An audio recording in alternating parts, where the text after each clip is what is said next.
இந்த படத்தில் பாடலாசிரியராக நான் பணியாற்றி இருக்கிறேன் அப்படிங்கிறது மட்டும் இல்லை, இயக்குனர் பரத்தோட வேலை செய்திருப்பது அது ரொம்ப முக்கியமான விஷயம். நீங்கள் இதுக்குள்ளேயே எல்லாரும் உணர்ந்திருப்பீங்க. வழக்கமாக இயக்குனர், தயாரிப்பாளர் அந்த படிநிலைகளெல்லாம் இந்த படத்தில் நம்ம பார்க்கவே முடியாது. திரைத்துறையில் வந்து இயக்குனராக இருப்பது என்பது மிகுந்த தனிமையான பயணம். கூப்பிட்டா அசிஸ்டன்ட்ஸ் ஓடி வருவாங்க, காஃபி வரும், சாப்பாடு கிடைக்கும், 100-200 பேர் செட்டில் வேலை செய்வாங்க, ஒரு கன்வேயர் பெல்ட்டில் ஏறின மாதிரி இருக்கும். ஆனால் என்ன இருந்தாலும் இயக்குனருடைய தனிமை என்பது இயக்குனரோடே இருப்பது. அது திரைக்கு பின்னாடி, படப்பதிவுக்கு பின்னாடி நிறைய வலி, இழப்பு, போராட்டம், குழப்பம், தயக்கம், தடை, சந்தேகம் எல்லாத்தோடையும் இருக்கும். அந்த தனிமையை எல்லாம் மிகப்பெரிய வலிமையாக ஆக்கி காட்டியிருக்கிறார் இந்த படத்தில் பரத் அப்படின்னு நம்ம சொல்லணும். அடுத்த முக்கியமான விஷயம், சினிமானா ஒரு டெம்ப்ளேட் இருந்துகிட்டே இருக்கு. இன்னைக்கு வரைக்கும் அந்த டெம்ப்ளேட்டை ஏதோ ஒரு நோக்கத்திற்காக, வணிக நோக்கத்திற்காக அல்லது மற்ற சமூக நோக்கங்களுக்காக இன்னைக்கு வரைக்கும் நம்ம வலியுறுத்திக்கிட்டே இருக்கோம். அந்த டெம்ப்ளேட்டை தகர்த்திருக்கார் பாரத் இதில். அதாவது நம்ம வழக்கமான சொற்களெல்லாம் பயன்படுத்துவோம், அதிக வயலன்ஸ், பாலியல் விஷயங்கள், குத்துப்பாட்டு, இந்த மாதிரி. அது மாதிரியெல்லாம் இல்லாமல் நீங்கள் மேக்கிங்லேயே பார்த்துருப்பீங்க. மேக்கிங்லேயே நிறையா நீங்கள் கதையை வந்து உள் உணர்ந்து கொள்ள முடியும். அந்த மாதிரி அவர் பண்ணியிருக்காரு இந்த படத்தை. அண்ணல் அம்பேத்கரினுடைய கருத்தியலில் ஊறியவள் நான். அதனால் எனக்கு என்ன தோணும் அப்படின்னா, நன்றி, அந்த கருத்தியலை உள்வாங்கிய நிறைய கலைப்படைப்புகள் வரவேண்டிய அவசியம் இந்த சமூகத்தில் எப்பவும் இருந்துட்டு இருக்கு. பரத் மாதிரி நூற்றுக்கணக்கான இயக்குனர்கள் வரவேண்டிய அவசியம் இருக்கு. முழு இந்தியாவிற்கும் இதை பேன் இண்டியா படம்னே நம்ம சொல்லலாம், பேன் இண்டியன் ஃபில்ம்னு நம்ம அவசியம் சொல்லி ஆகணும் அப்படின்னு நினைக்கிறேன். ஏன்னா நாட்டுப்பற்று மிக்க எவருக்கும், சமூக பற்று, சமூக மக்கள் மேலே அக்கறை இருக்கிற எவருக்கும் இந்த மாதிரியான ஒரு உணர்வு வந்து உள்ளூர இருந்து கொண்டே இருக்க வேண்டும். அதனுடைய இளைய தலைமுறையினுடைய முதல்வனாக நம்ம வந்து பரத்தை முன்வைக்கலாம் அப்படின்னு நான் நினைக்கிறேன். சினிமாவை நம்ம எப்பொழுதும் வந்து ஒரு கனவு தொழிற்சாலை அப்படின்னு சொல்கிறோம். அது ரொம்ப வழக்குழிந்து போயிடுச்சு அப்படின்னு நினைக்கிறேன் நான். அது நகர்ந்து எப்போவோ போயிடுச்சு. ஆனால் நம்ம அதை கனவு தொழிற்சாலைன்னு சொல்கிறோம். ஆனால் அப்படி இல்லை. அது எப்போவோ சமூகத்திற்கு மத்தியில் இறங்கி அது நமது கதை, நமது கருத்து எல்லாவற்றையும் குழைத்த ஒரு உணர்வு தொழிற்சாலையாக மாறி இருக்கு. குறிப்பாக தமிழ்நாட்டில் வந்து சினிமா வந்து எங்கெங்கும் எப்பொழுதும் இருந்துகிட்டே இருக்குது நமக்கு மத்தியில். ஆனால் அதை நகர்த்தி வைத்து ஒரு கவர்ச்சியான ஒரு ஊடகமாகவே பார்க்கும் நிலை வந்து மாற வேண்டும். அதுவும் இந்த திரைப்படத்தில், மைத்ரி படத்தில் மாறி இருக்கிறது என்று நான் நம்புகிறேன். பேசிக்கலாக சொல்ல போனோன்னா, நானும் பரத் அவர் வந்து நண்பர்கள். ஸோ காலேஜில் வி ஹேட் மெட் ஹிம். அந்த இன்சிடெண்ட்டு ஒரு மாதிரி குண்டகாமண்டகாமான இன்சிடெண்ட் தான். எப்படின்னா, ஒரு நோக்கியா 1100 செல்ஃபோன் வச்சுருந்தேன், ரப்பர் பேண்ட் சுற்றி வச்சுருந்தேன். அது காணாமல் போச்சு. 3 months தான் ஜாயின் ஆகி அது காணாமல் போச்சு. அது எங்கே தேடணும் போதோ சார் தான் அப்போ வந்து என்கொயரி பண்ணார். என்ன ஒரு நோக்கியா 1100 மேக்குக்கு என்னை ஒரு பேக்காக நினச்சி 1 hour என்கொயரி பண்ணார். அந்த என்கொயரி பண்ணிட்டுக்கு அப்புறம் தான் அவருக்கு தெரிய வந்தது, நான் அவருடைய பெரிய வயசு, என்னோட 2 மாதம் சின்னவர் தான் அவர். ஏன்னா 7th டபுள் கிராஜுவேட் பண்ணியிருக்கேன். So that is usual. So அந்த மாதிரி போய் என்னை கல்ச்சுரலில் உள்ளே கொண்டு வந்து, அவருக்கு எவ்வளோ குருநாதர்கள் இருக்கலாம், எனக்கு குருநாதர் அவர் மட்டும்தான். ஸோ என்னை கல்ச்சுரல் ஃபீல்டில் கொண்டு வந்து ரெக்கக்னைசேஷன் கொடுத்து அண்ட் என் கலையை வந்து வெளியே பிரபலிச்சது அவர் தான். ஸோ அதுக்கப்புறம் காலேஜ் முடிஞ்சது, we both went in different direction. He went in cinema, I went in automotive business. அதுக்கப்புறம் ஒரு 10 வருஷம் கழித்து எனக்கு ஒரு கால் வந்ததுங்க, இந்த மாதிரி மைத்ரின்னு ஒரு படம் எடுக்க போகிறேன், நீ அதில் வந்து ஃப்ரெண்டு கேரக்டர் பண்ணு, காலேஜில் நீ என்ன பண்ணியோ அது இங்கே வந்து பண்ணுன்ட்டார். சரி, ஓகே, தட் இஸ் குட் அப்படின்னு சொல்லிட்டு ஆரம்பித்தேன். ஸ்லோவாக நடிகர்லேருந்து அசோசியேட் ப்ரொடியூசராக மாற்றிட்டு எல்லோரையும் அந்த ஷிப்பில் உட்கார வச்சார். அந்த ஷிப்பில் உட்கார வச்சதுக்கப்புறம் ஒரு நாள் வந்து சொல்கிறாரு, இந்த மாதிரி நம்மளாம் கேள்விப்பட்டிருக்கோம், பார்த்துருக்கோம், ஃபேமஸான காமெடி டேல கவுண்டமணி சாரும் செந்தில் சாரும் சொல்லுவாங்க, கப்பல் கடலில் போயின்னே இருக்கும், நடுவில் நின்றுச்சுன்னா கீழே இறங்கி தள்ளணுன்னாரு.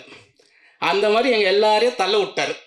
நாங்கள் கரையை தேட அது வாபஸ் அப்படியே வந்துன்னே இருந்துச்சு. அந்த நேரத்தில் ஒரு பிரம்மாண்டமான சிரிப்பு முகத்தோட எங்கள் ப்ரொடியூசர் பாஃப்னா சாரை நாங்கள் மீட் பண்ணோம், தருண்குமார் பாஃப்னா சாரை.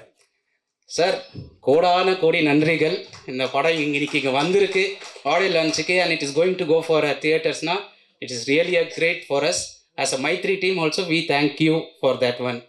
அண்ட் ஷார்ட் திஸ் ஒன், நாங்கள் குழுவில் ஜஸ்ட் ஸ்டார்டிங்கில் சபையில் உட்காந்து பேசின்னு இருக்கும்போது பரத் வந்து ஒரு ஒன்லைன் சொன்னார், நீ வாழ்கிறதுக்கு ஒரு காரணம் இருக்குடா, அதுக்காக வாழுங்க. அந்த டைமில் நான் அவருக்கு சொன்ன ஒரே விஷயம் என்னன்னா, your brain is precise, use it wisely. அதோடைய அவுட்புட்டை சூன் நீங்கள் தியேட்டர்ஸில் வந்து டெஃபினட்டாக பார்ப்பீங்க. You will enjoy the movie and definitely it will give us a good opportunity and next success to the next level. And finally I thank Joel brother who has done an extraordinary music. So you will feel that everywhere, wherever you are going to see the clips and all those things.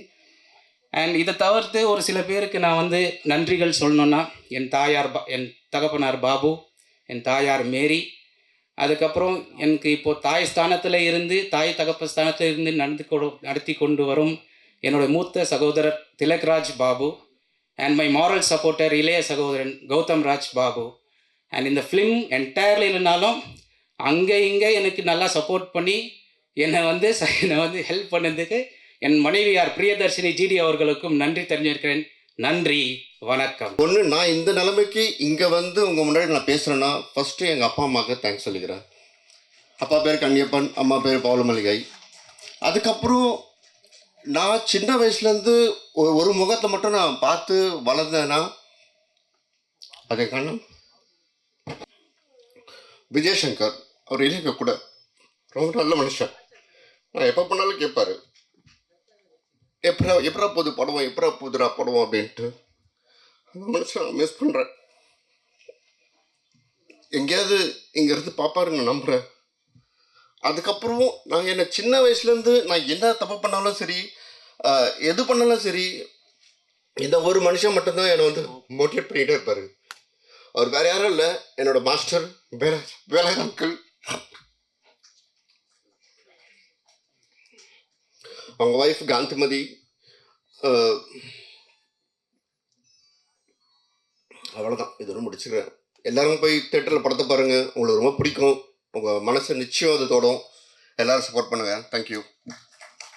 பரத்தை என்னை approach பண்ணுறதுக்கு முன்னாடி எங்களுக்கு காமனாக ஒரு friend இருக்காப்புல, அசோக் என்னட்டு. நானும் என் மகளும் ஒரு வாட்டி ரெஸ்டாரண்ட்டில் போய் சாப்பிட்டுட்டு இருந்தோம். அப்போ வந்து அசோக் பேசிட்டு இருந்தாப்புல, ஆனால் பரத் தெரியுமான்னுட்டுன்னு. பரத் வந்துட்டு ராகேஷ் என் டீமில் விளையாடுவோம், மீன்ஸ் நாங்கள் 2 பேரும் ஒரே டீமில் விளையாடுவோம். ஸோ இன் தேட் கேஸ் அப்போது சொன்னாப்புல எனக்கு பரத்துக்கு கொஞ்சம் சப்போர்ட் தேவைப்படுதான் நான்ட்டுன்னு. சரி, பரத்துன்னு நான் தெரிஞ்சவங்க தானே, ராகேஷோட தம்பி அப்படின்ட்டு கூப்பிட்டு பேசும்போது இப்படி சொன்னாப்புல ஒரு சின்ன சப்போர்ட் தேவைப்படுதுன்னுட்டுன்னு. Film industry is nothing to me. I really don't know anything about film industry. So அந்த சூழ்நிலையிலேருந்து நாங்கள் அதை பார்க்கும்போது I try to support or pull in little bit of friend circle to support the movie. அது it did shape up well. நான் ஏன் இதில் பிச்சன் ஆகணுன்னா, அந்த மூவி பார்க்கும்போது கூட எனக்கு it was a very raw movie. நீங்கள் இப்போ பார்க்குற மாதிரி ஃபினிஷ் ப்ராடக்ட் கிடையாது, ரொம்ப ரா மூவியாக இருந்துச்சு. அந்த மூவி எல்லாம் பார்த்து முடிச்சப்போ எனக்கு இந்த மேக்கிங் ஒரு வீடியோ போட்டாங்க. So that really touch me. இவ்வளோ எஃபர்ட் போட்டு நம்மளுக்கு தெரிஞ்ச பையன் இவ்வளோ சப்போர்ட் இல்லாமல் பண்ணியிருக்காப்லன்றதுக்கு that one reason and that one song really touched me is நான் பேசணும் பரத்துக்கு, that one song will be really touching me too. These are the 2 important reasons. And of course Bharat is a good guy. நான் சின்ன வயசுலேருந்து பார்த்துருக்கேன். அவங்க அண்ணன் ராகேஷ் கூட ரொம்ப நல்ல பையன். they have taken a lot of effort from their family, friend circle, lot of friends of course. இங்கே இருக்கிறவங்க எல்லாமே அவங்களோட ஃப்ரெண்ட் சர்க்கிள் மாதிரி க்ளோஸ் ஃப்ரெண்ட் சர்க்கிளில் பண்ணியிருக்காங்க. I wish this movie goes out very well and I request all the media team to please support this and take this forward. Thank you all. ஒரு இசையமைப்பாளர் வேறு மொழியில் போய் இசையமைச்சிடலாம். ஒரு ஒளிப்பதிப்பாளர் வேறு மொழியில் போய், வேறு நாட்டில் போய், வேறு நிலத்தில் போய் ஒளிப்பதிவு பண்ணிடலாம். ஆனால் இந்த மண்ணில் வாழாமல், இந்த காற்றை சுவாசிக்காமல், இந்த தண்ணியை குடிக்காமல் ஒருத்தனாலும் தமிழ் பாட்டு எழுதிட முடியாது. ஏன்னா தமிழ் பாடலாசிரியர்கள் அவங்க வெறும் பாடலாசிரியர்கள் மட்டும் இல்லை, 2000 வருட பண்பாட்டோட தொடர்ச்சின்னு நான் நினைக்கிறேன். அதனால தான் தமிழர்கள் இப்போ வரைக்கும் செழிப்பாக இருக்காங்க. செழிப்பாக இருக்கிறதுக்கு பாடலாசிரியர்களும் ஒரு காரணம்னு நினைக்கிறேன். தமிழர்கள் அல்லாத, தமிழே தெரியாத, தமிழே எழுத படிக்காத சில பேர் பாடல் எழுதுறாங்களே, அதெல்லாம் ஹிட் ஆகுதே அப்படின்னு நீங்கள் கேட்கலாம். ஆனால் அதெல்லாம் வெறும் சத்த குப்பைகள். பாடலாசிரியருக்கு மட்டும்தான், இந்த நிலத்தில் இருக்கக்கூடிய பாடலாசிரியருக்கு மட்டும்தான் சமூக பொறுப்பு இருக்குன்னு நான் நினைக்கிறேன். ஸோ 2 பாடலாசிரியர்கள் பெரும்பாலான ஆடியோ லான்ச்சில் வந்து பாடலாசிரியர்களை மேடை ஏற்றுற இல்லைன்னு பல பாடலாசிரியர்கள் சொல்லிட்டு இருந்தாங்க. அதை நானும் ஃபீல் பண்ணேன். இந்த மேடையில் 2 பாடலாசிரியர்களை மேடை ஏற்றின இயக்குனர் உள்ளிட்ட அவைக்கு என்னுடைய நன்றி, என்னுடைய வணக்கம். எனக்கு முதல்ல இயக்குனர் வந்து கதை சொல்ல வந்தப்ப மேலோட்டமாக சொன்னப்ப இது மக்களுடைய அடிப்படை சாதி கொடுத்த பிரச்சனையா அப்படின்னு கேட்டேன். ஆமாம் அப்படின்னாரு. அப்போ நான் அவர்கிட்ட ஒரே ஒரு தான் சொன்னேன், ஒருவேளை இந்த படம் இதோட கதை ஒடுக்கப்பட்ட மக்களுக்கு எதிராக இருந்தால் இந்த படத்தில் நான் பாட்டு எழுத மாட்டேன்னு ஸ்ட்ராங்காக சொன்னேன். நான் ஒரு ஆளாக இல்லாமல் இருக்கலாம், என்னுடைய படைப்பு இந்த இதுக்கு தேவையில்லாமல் கூட இருக்கலாம். ஆனால் ஒரு பிரச்சனை நடக்கிறப்ப நம்ம என்ன ஸ்டாண்ட் எடுக்கிறோன்றது ரொம்ப ரொம்ப முக்கியம். ஒரு கலைஞனா எனக்கு அந்த பொறுப்பு இருந்துச்சுன்னு நினைக்கிறேன். அவர்கிட்ட சொன்னேன். அவர் இல்லைங்க இது மக்களுக்கான படங்க அப்படின்னு சொன்னார். நான் பார்த்தேன், அந்த படத்தையும் பார்த்தேன். ரா மெட்டீரியலாக இருக்கிறப்ப அந்த படத்தை பார்த்தேன். ரொம்ப நல்லா பண்ணியிருந்தார். அதுவும் இயக்குனர் பரத் அவர் தான் ஹீரோவாகவும் நடிச்சிருக்காரு. அதுவும் அவருடைய கதைன்னு நினைக்கிறேன். வேதனையையும் கண்ணீரையும் கலையாக மாற்றக்கூடிய வித்தை அவருக்கு ரொம்ப நல்லா வந்திருக்கு. அடுத்தடுத்த படங்களில் இன்னும் அவர் அந்த உயரத்துக்கு போவார்னு நினைக்கிறேன். இந்த படத்தை வாழ்த்துறதா அல்லது வாழ்த்த கோருவதான்னு தெரியல, ஏன்னா நாங்களும் தான் இதில் ஒர்க் பண்ணியிருக்கோம். ஸோ இந்த படம் பெரிய வெற்றி அடையணும்னு ஒரு பாடலாசிரியராக நான் வாழ்த்துறேன்.